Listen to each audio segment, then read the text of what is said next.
Assalamualaikum warahmatullahi wabarakatuh. Perkenalkan, kami dari kelompok 3 akan menjelaskan materi tentang penerapan fisika dalam keperawatan. Kelompok 3 yang beranggotakan kelompok Anggi Febriani, Lucia Wulandari, Cut Selina Astadela, Tito Praba Adilegowo, Agustina Indah Nurjana, Giska Ayudia Pitolaka, Elita Rahayu Putri.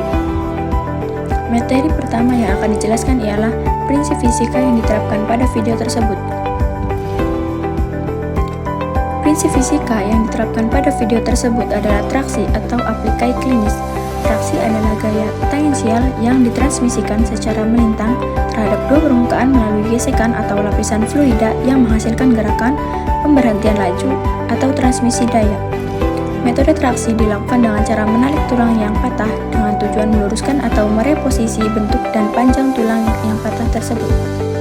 Hukum Newton 3. Untuk setiap aksi selalu ada reaksi yang arahnya berlawanan. Hubungan aksi-aksi ini dapat dituliskan sebagai F sama dengan min R.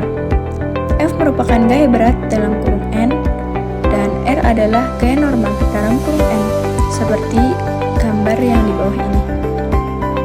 Materi yang kedua adalah hukum Newton 3. Hukum 3 Newton berbunyi, pada saat suatu benda memberikan gaya pada benda kedua, benda kedua juga melepaskan gaya yang sama, tapi melawan arah gaya benda pertama. Jadi, untuk setiap aksi selalu ada reaksi. Ketika satu objek memberikan gaya pada benda kedua, objek kedua juga memberikan gaya pada benda pertama. Kedua gaya adalah sama dalam kekuatan dan berorientasi pada arah yang berlawanan. Kenapa memilih hukum 3 Newton? Karena pada pemberat atau benda pertama memberikan gaya pada kaki atau benda kedua, yang menyebabkan kaki atau benda kedua melepaskan gaya yang sama tapi melawan arah gaya dari pemberat atau benda pertama tersebut. Materi yang ketiga adalah prinsip fisika yang harus diterapkan pada prasat tersebut.